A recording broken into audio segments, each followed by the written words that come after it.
Praise God. That's awesome. A couple things before we get into our time of the Word today.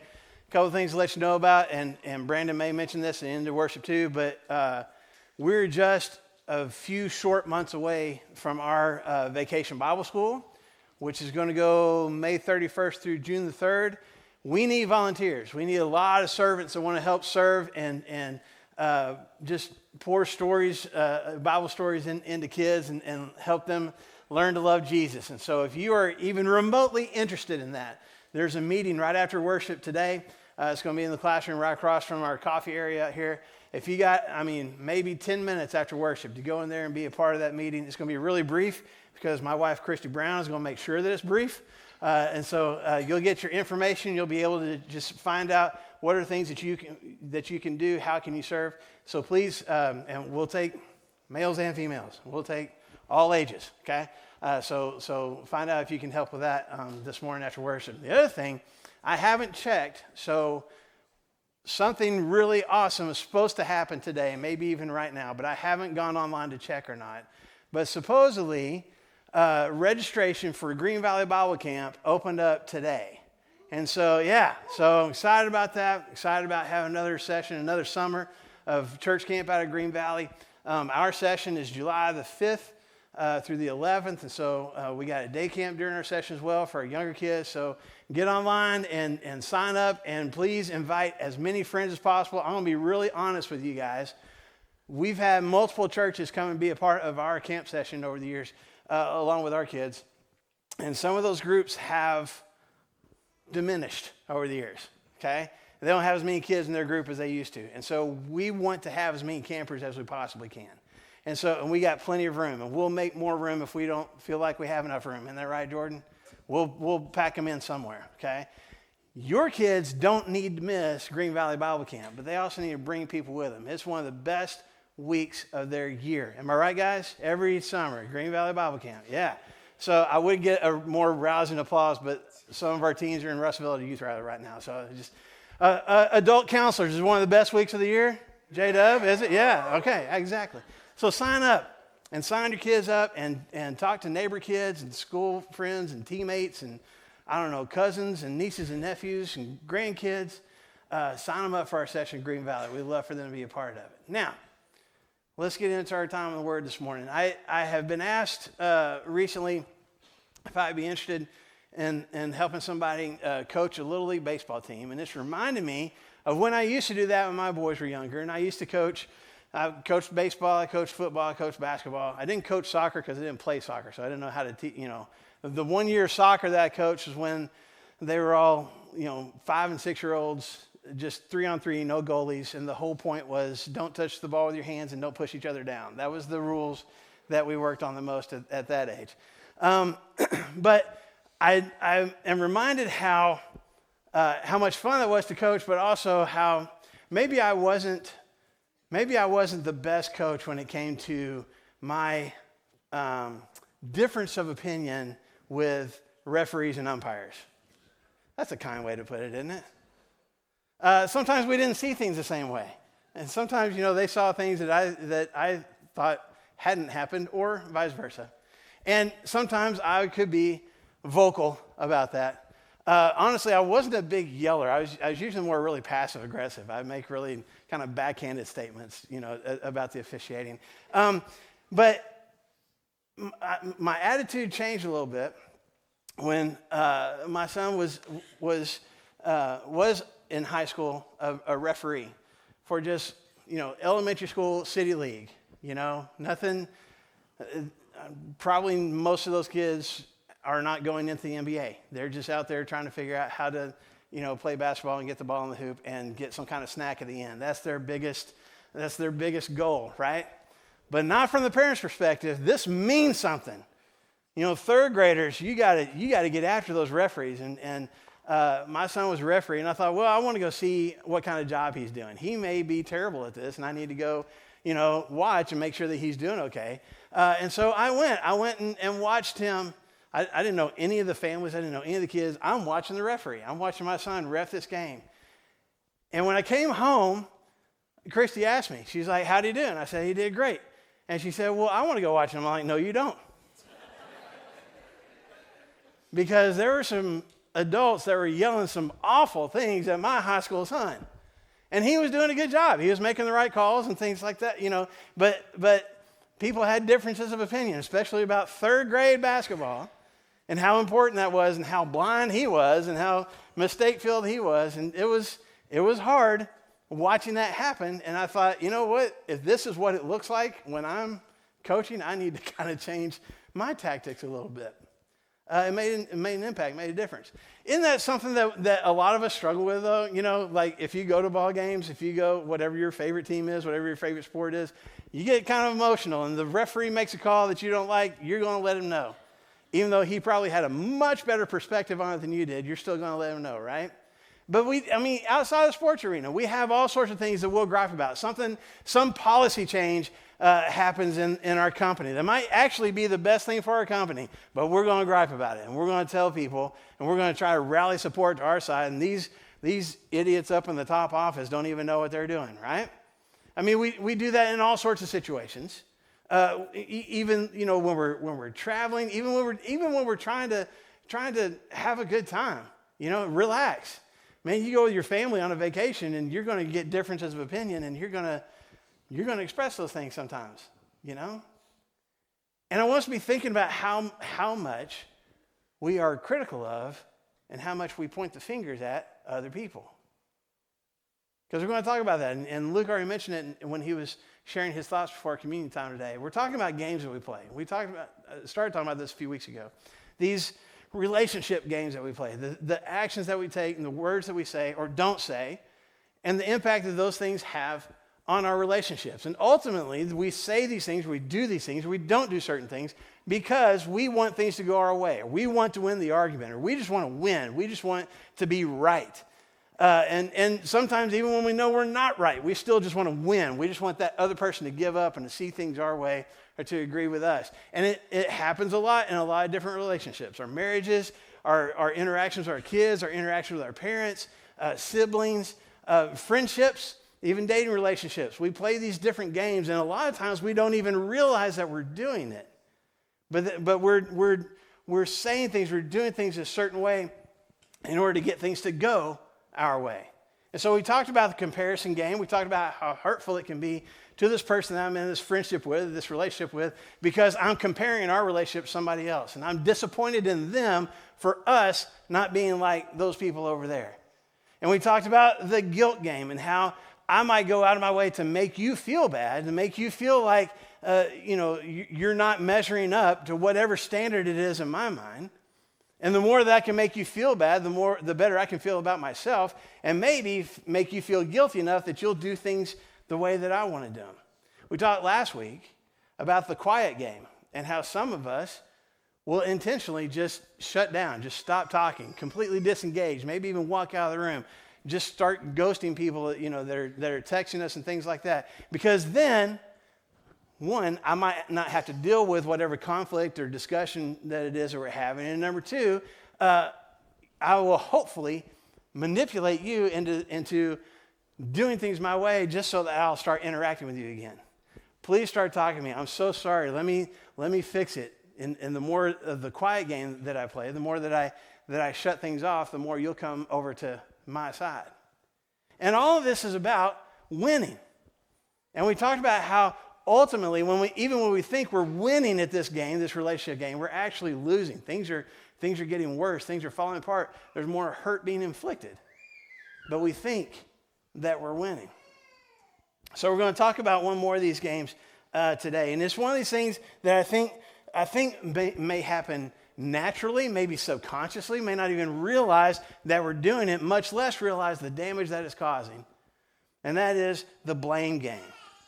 And when I play the blame game, it's really centered around there's something that's wrong in our relationship. Something's not going right. And it could be, interaction with us. It could be maybe there's just disagreement on, I don't know, how we handle finances or what we're going to do with our time or how we're going to handle a certain situation. Or you're just not doing things the way that I want them done. You're not seeing things from my perspective. And I think you've got the wrong perspective. Or maybe you're doing something that I don't want you to do. Or maybe, honestly, there may be something that's going on with me. There's some things about my own self that need to be fixed, but I don't want to acknowledge that. I don't want to take the time to recognize what's going on with me, so I will push everything on you. Because I'm upset about something, or because things aren't going my way, or because I don't want to deal with consequences, or I don't want to take responsibility, I will point the finger at you. And I will blame you for what's going on. I will blame you for us being in the financial situation that we're in. Or I'll blame you for us not getting to do whatever it was that I thought we could do with our time. Or I'll blame you for whatever disagreements or how we're not connecting or whatever it is. And this can happen between spouses. It can happen with kids blaming their parents. It can happen with parents blaming their kids. It can happen with siblings. This can easily develop in our dating relationships, in our friendships, where we point the finger at somebody else. And we say certain things. We say certain things to put the blame on another person. We say things like, this is all your fault. Everything that we're dealing with right now, whatever it is that's going wrong, even if it's not us, it's just me, I'm going to blame you. This is all your fault that this is happening. Or we say, I told you not to do that. I told you this was going to happen if that's what you did. I told you that's what was going to happen if you said that. I warned you ahead of time, and look at us now. Look what happened. Or the opposite is, I told you not to do that. I told you that was a mistake, and yet here we are. We say things like, if it wasn't for you, we wouldn't be in this situation. If it wasn't for you, we wouldn't have this debt. If it wasn't the way you're handling things, we would have more time. If it wasn't for you, we'd be in a bigger house. If it wasn't for you, we'd be happier. This is all your fault. Or maybe these big, broad statements. You always act this way. You always say that. You always do this. You always react this way. And because you always do that, we always find ourselves in this situation, or maybe even the opposite. Instead of you never do what I ask you to do. You never meet my needs. You never ask me how my day was. You never, fill in the blank. It's probably not always, and it's probably not never, but I'll blame you like it is. You should have told me. You should have told me that this was going to happen. You should have told me that this was on our calendar. You should have told me that this is what you wanted. You should have told me how to treat you different. You should have told me this was a problem for you. It's your fault that I didn't figure out how to make our relationship better. Have I used one of your phrases from your relationship yet? Maybe multiple ones? And you see, the thing is, most of the times when we say things like that, we're not even consciously thinking, I think, my theory is, I'm not even consciously thinking about how I am blaming you. It's just happening. It's just words that come out of my mouth, but I'm pointing the fingers, and I'm dumping the guilt, and I'm dumping the responsibility on your shoulders. And I'm blaming you, and I'm trying to make you feel bad. And we try to figure out, well, why do we do this? Why do we act this way? And part of the reason might be just because I don't want to own my mistakes. I recognize I've done some things wrong, but I don't want to take responsibility for that. And I don't want to deal with the consequences, and I don't want to deal with guilt on my own, so I'll put the guilt on you. This is one of the oldest games, relationship games of humankind in all time. If you go back to the beginning of the Bible, in Genesis chapter 3, you find out in the first couple of chapters of Genesis how God created the heavens and the earth, and he created Adam and Eve, the first man and woman, put them in this garden, said, you can do whatever you want, you can have anything you want, just there's this tree over here, don't eat the fruit of it, don't go near it, don't touch it, leave it alone. Genesis chapter 3, a serpent comes and talks to Eve and says, okay, I know that's God's rule, but honestly, it's not going to be that big a deal. You should go ahead and eat the fruit. Matter of fact, the reason that God doesn't want you to eat that fruit is because he's afraid that you're going to be as powerful as he is. Eve buys into the lie. So what does she do? She grabs a hold of some of the fruit. She takes a bite. She eats it. What does she do next? Gives it to her husband, who happened to be standing right there, Scripture says. Gave it to him. He took a bite. And he ate it. God comes to them when they realize they've disobeyed God, when their eyes are open, they have shame, they have guilt now, they're embarrassed, they're worried about what the consequences are going to be. And God comes to them, and in the process of confronting them, he asks Adam, why did you do this? I told you not to. Why did you do this? Adam's response in Genesis chapter 3, verse 12, says, the woman you put here with me, she gave me some of the fruit of the tree, and I ate it. Adam's like, I didn't even ask for this woman to be here. You put her here next to me. It's her fault. She gave me this fruit. I'm just minding my own business. She walks up to me and says, here's fruit. Try it. I ate it, and now I'm in trouble. It's her fault. God turns to the woman. Why'd you do this? I gave you this rule. Why did you eat the fruit? Well, this talking snake over here deceived me. This serpent deceived me, and I ate it. It's his fault. Or its fault, whatever that would be. It's not my fault. It's their fault. Neither Adam nor Eve wanted to own up to what had happened. They didn't want to own up to the choices that they had made. God said, please don't do this. It's going to be hurtful if you do. They went and did it, and now there's consequences, but they don't want to own those consequences. They don't want to own that guilt. They don't want to own the choices that they made.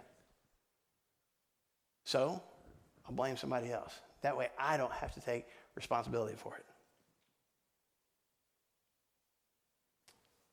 Sometimes we play the blame game because, honestly, that may have been what's been modeled for us.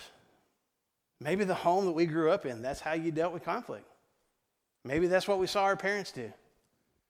Maybe that's in the friendship circle that we're in. That's what we see people do all the time, is when there's a conflict between friends, we just blame. We just point the fingers and we blame. We try to rally other people to our side so more of us can blame that other person for what's going wrong.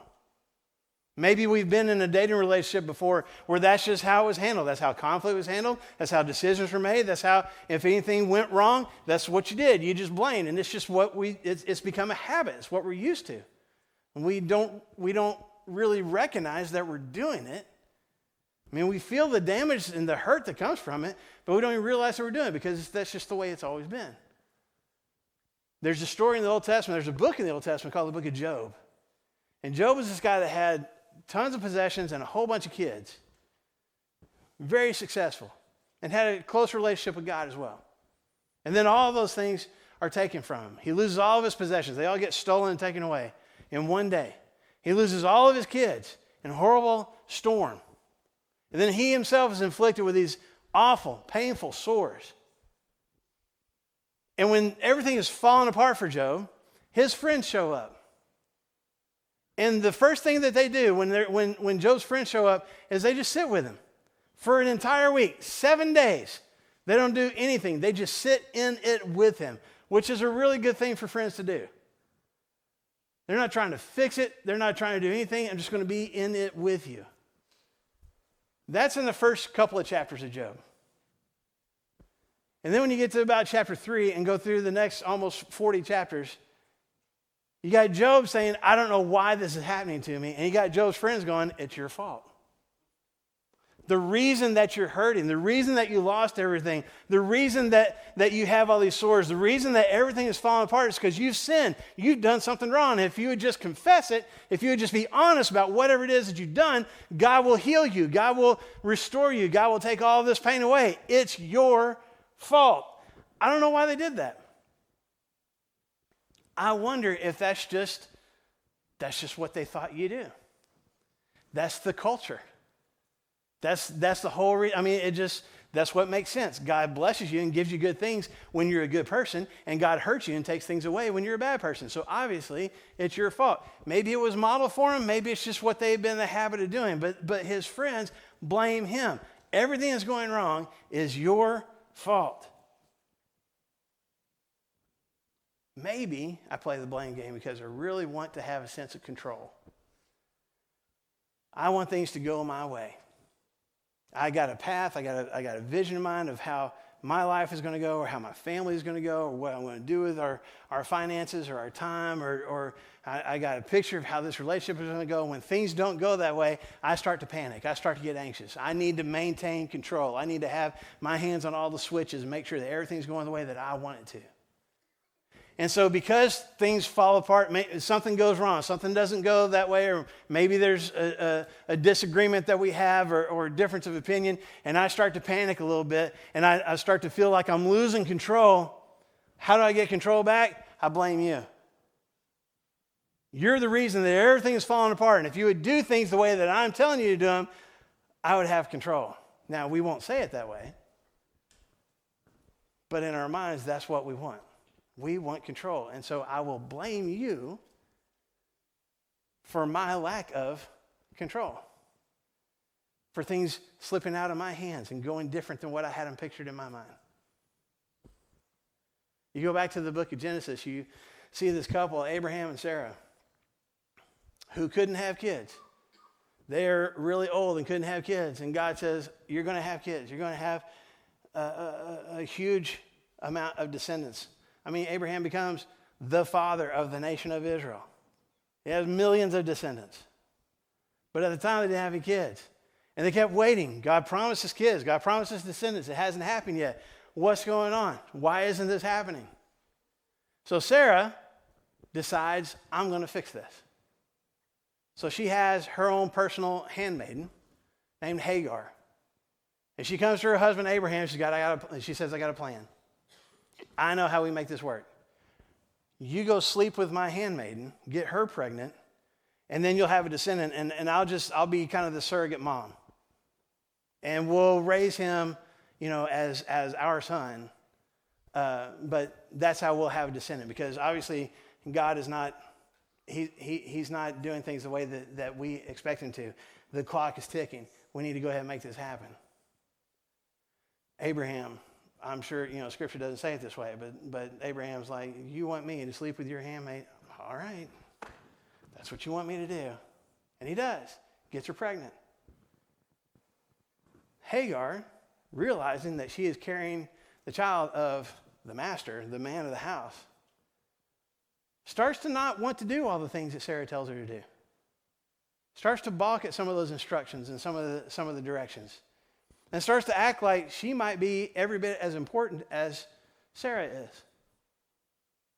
Sarah's not happy about this, obviously.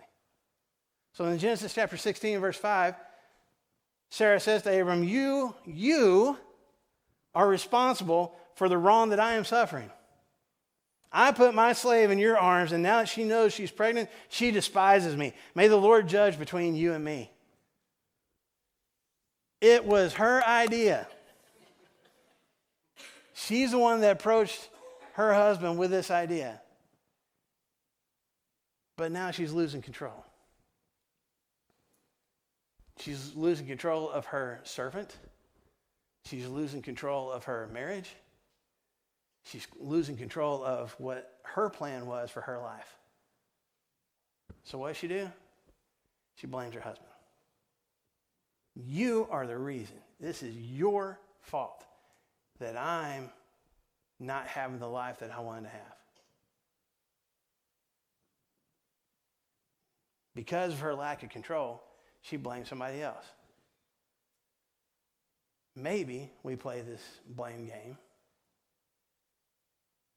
because we really do have a sense of guilt that we just don't want to deal with. Maybe there's some things that we said, maybe there's some things we've done that have caused hurt, that have caused some tension, that have caused a breakup of some kind in this relationship. But I feel bad about that, and I don't want to feel bad about that, and I'm not sure how to do that. I don't want to have a conversation about it. I don't want to have to, already we talked about I don't want to acknowledge my responsibility, but I definitely don't want to have to deal with the guilt. So if I can make you feel guilty, then maybe I won't feel as guilty. If I can point the fingers at you and blame you, I won't have to deal with my own guilt. So Ahab did this with Elijah. Ahab was this evil king that led the people of Israel completely away from God, worshiped other gods, complete injustice in his kingdom, just an awful human being, if you read through all the scripture and all the things that Ahab did. And so God punished the nation of Israel because of it.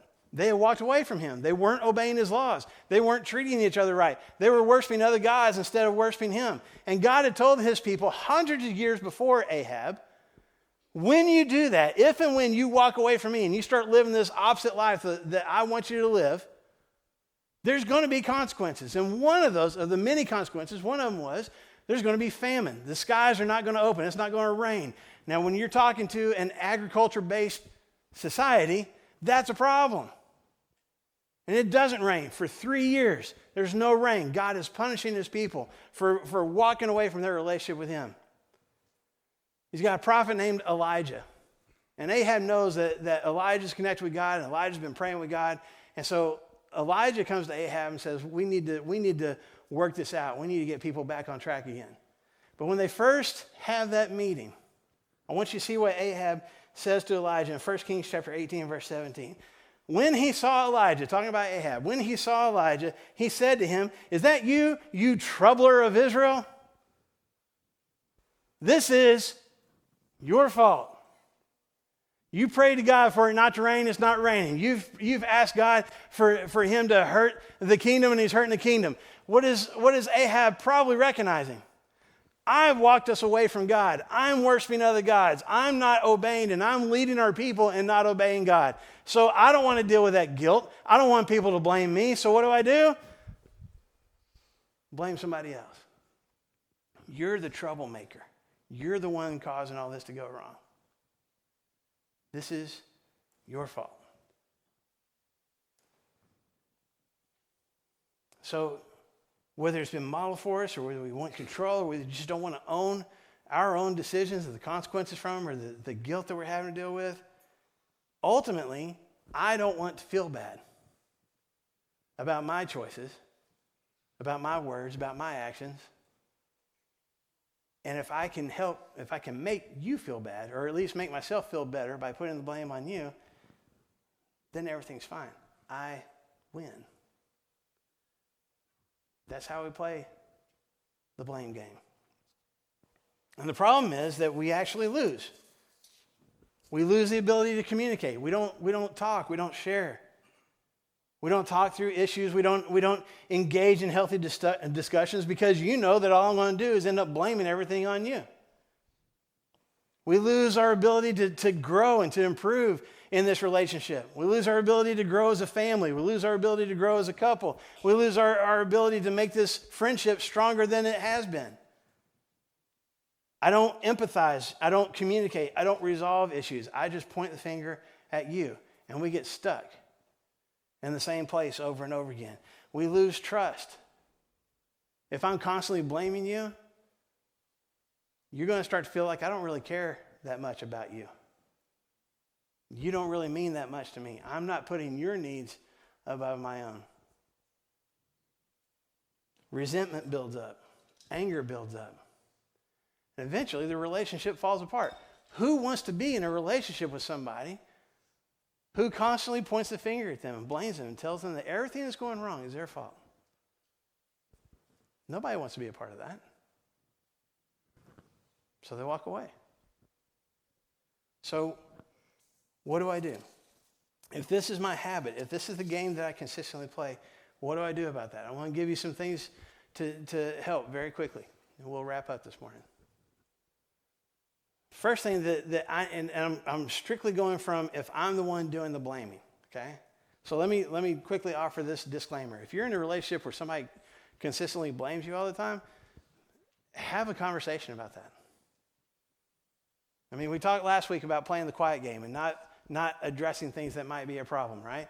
Have a conversation about that. I feel like you blame me all the time, and it makes me feel bad. Let's do something different. You have the right to do that, okay? But if I'm the one doing the blaming, if I want to get out of that habit where I'm playing the blame game and I'm pointing the fingers at you and I'm constantly saying that you always do this and this is your fault, how do I change that habit? How do I stop playing this game? Number one, I need to own my own mistakes. the things that I do that are hurting our relationship, the choices that I made that I shouldn't have, the words that I said that I shouldn't have. I need to own that. I need to be humble enough to recognize I've made a mistake. I've done something I shouldn't have. I've caused a problem in this relationship. I'm owning that. I'm sorry. Please forgive me. I recognize the hurt that that's caused. I recognize the anxiety that I'm causing because of what I have said or what I've done. Let me own that. And folks, that's what God has called all of us to do. Galatians chapter 6, beginning in verse 4, Paul says each one should test their own actions. Then they can take pride in themselves alone without comparing themselves to someone else. For each one should carry their own load. I'm going to take a look at me. What is it that I'm doing that's causing a problem? What is it that I'm not communicating or over communicating? What is it that I'm doing that's being hurtful? What are the actions that I'm taking or things that I'm not doing that are causing this person that I'm friends with, that I'm in family with, that I'm married to? What is it that I am doing to hurt this relationship? I need to be real and honest about that. That takes humility. I got to let go of my pride. I got to let go of my natural tendency to say, I'm fine, it's them. And I need to be honest enough, even if it is, if you want to make the argument, even if it is mostly them. What am I doing? What could I be doing different? I need to own my mistakes. And then secondly, I need to choose my words carefully. And what I mean by that is I might have the right, I might actually say, well, but I do feel hurt. They did something that hurt me. There is damage in our relationship. There is something that could be better. There is some anxiety that's happening, and I need to do something with that. That's fine. But communicate that carefully. Don't walk into the conversation going, hey, we need to talk about how you're screwing this relationship up. That's not healthy. But to sit down with the other person and go, okay, there's some things that I think could be better about us. And I recognize that I'm not perfect, and you're welcome to share with me what you see in me, but here's what I see about us, or here's something that you're doing, and here's how it makes me feel when you say that, or here's how I feel when you take this action, or when you do this. You see the difference? There's a difference in communicating and blaming. There's a difference in being honest and pointing the finger. So Solomon says in Proverbs chapter 12 and verse 15, the tongue, my words, the tongue has a power of life and death. I can breathe life into our relationship and make it stronger, or I can kill it just by how I choose to share with you. I need to choose my words carefully. And then I need to choose, it's a conscious choice, conscious decision, I need to choose to forgive. There may be something that you have done that has been hurtful to me, that you have said that has bothered me. There may be something going on in our relationship that needs to be fixed, and maybe it's actions that you've taken or haven't taken. And I need to be willing. I may have every right to say, it is your fault. It might actually be your fault. But instead of pointing the finger and blaming and saying all the reasons why whatever is broken is because of you, I need to choose to forgive and to let it go. That's what God calls us to. That's what Jesus modeled for us. Colossians chapter 3 and verse 13, Paul says, bear with each other and forgive each other. If any of you has a grievance against someone, forgive as the Lord forgave you. Now, very important thing that Paul says here. Forgive if any of you has a grievance against someone, which means what? I might have a grievance against you. There might be something that you have said or done that's a problem. And I might have every right to hold a grudge, to be resentful, or even to bring it up and put it in front of your face. This is what's wrong. This is what you are causing in our relationship. This is the damage that you're doing. But Paul says to do what instead? Forgive. How? As the Lord has forgiven us. Have we wronged God? Have we made mistakes that have probably hurt the heart of God? Anybody? What does the Lord do? He forgives. He doesn't hold it against us. He doesn't keep bringing it up over and over. He doesn't point the finger at us and say, this is your fault. The reason that you and I are not close is your fault. He forgives. And he calls us to do the same. And lastly, as I'm forgiving, I need to replace blame with blessing. Instead of spending all this energy and all these words and all this time trying to make sure you know that you've messed up, trying to make sure that you know that certain things are your fault, what if I put that same effort and time and energy into trying to make sure that you know you're loved, that you know you're accepted, that you know how much you mean to me, that you know that I care about you. Not just to forgive, that's important, but to go even a step further. Forgiveness is, I'm not going to penalize you. I'm not going to hold this against you. Blessing means I want to do something good for you. I want to say something good to you. I want to try to make your life better. What if we replace blame with blessing?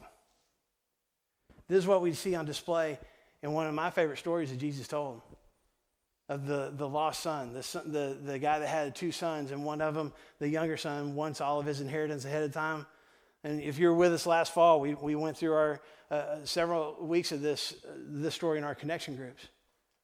He wants all of his money. He demands it from his father. He takes all of his money in a very selfish way and leaves home and goes and spends it all.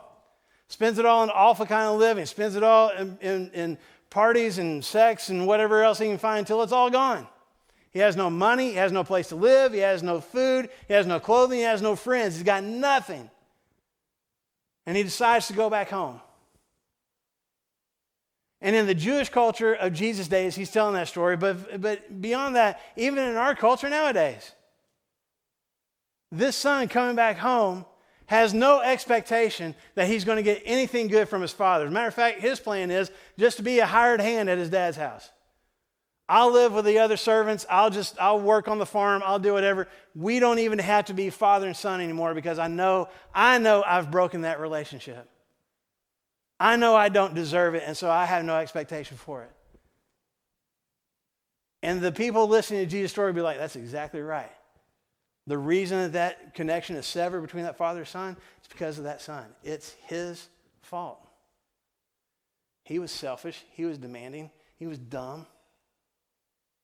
He was arrogant. He got what he deserved. It's his fault. Jesus puts a twist on the story. Luke chapter 15, verse 20, he says, while he was still a long way off, his father saw him and was filled with compassion for him. He ran to his son, threw his arms around him, and kissed him. And if you keep reading the story, his son is trying to get the words out. I've messed up. I've sinned. I've fallen short. I don't deserve to be your son anymore, and that's fine with me. I get it. Just make me one of your servants. And his dad's not even listening. His dad's got him in a giant bear hug, and he's showering him with kisses and says, let's put the robe on him. Let's put the ring on him. Make him my son again. That is going beyond forgiveness. His father forgave him. He's not going to hold it against him.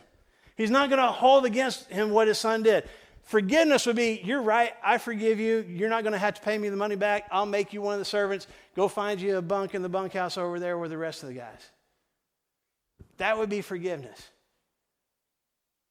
He blesseth. He tells his son, I love you. I accept you. I want us to be what we once were. I want to make your life better than what it has been. You see the difference? We need to replace blame with blessing. That's going to make an impact on our relationships. When we own our own mistakes, when we choose our words carefully as we communicate through those things, and when we choose to forgive, and when we replace blame with blessing, that will begin to break the habit of playing the blame game. Won't happen overnight. This takes conscious effort, and it takes repetition. But I believe this would be a blessing to all of our relationships if we could choose this path. I need to wrap up. I'm had so much that I want to share with you today. One of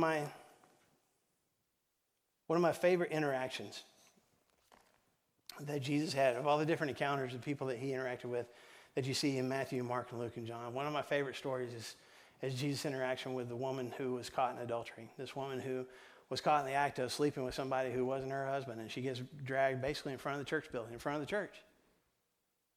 Maybe with nothing more than a bed sheet wrapped around her. And everybody knows, because the preachers in the room are pointing fingers at her and saying, she has sinned. She's an adulteress. She deserves to die.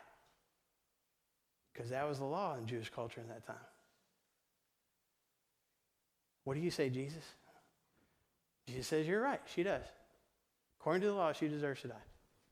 Whichever one of you guys is perfect, y'all throw the first rock. We'll stone her to death. Just whichever one of you has never sinned yourself, you be the first one to throw. One by one, her accusers walk away. And one of the most powerful parts of that story in John chapter 8 is when Jesus gets this woman's attention. He says, hey, where's your accusers? And maybe for the first time, she finally looks up and it's just her and Jesus.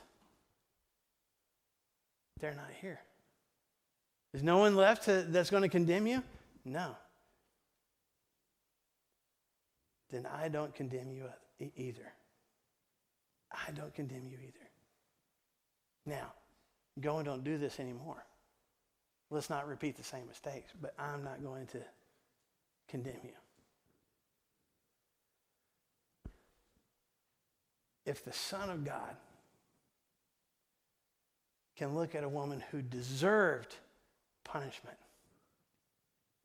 and say, I'm not going to blame you. I want to love you. Can't I do the same with the people that I'm connected with? That's what we're called to this morning. So we're going to stand up in just a second. We're going to sing a song. And when we do, if you're looking at your relationships, if you're looking at even your own actions, your own heart, and recognizing, man, I point fingers a lot. I blame people. I make them feel guilty so I don't have to deal with my own guilt. I don't have to own up to my own mistakes. And I'm tired of living that way. And I'm tired of doing that to the people that I actually care about. You are welcome to come down to the front and share that with us. And we won't blame. We won't point fingers. We'll surround you with love and forgiveness and compassion, whatever help that we can give. If you're in a relationship where it seems like that other person just constantly blames you and constantly makes you feel bad about yourself and down on yourself, trust me, hear me, you are loved. You are accepted by our God and by this church. We love you. And if you just want to share with us that you're just hurting and beaten down under the weight of guilt and blame, you're welcome to share that here. If there's something else going on in your life and you're tired of carrying that burden, you're welcome to share it here. We want to help. Let us help you if we can. While together we stand and sing.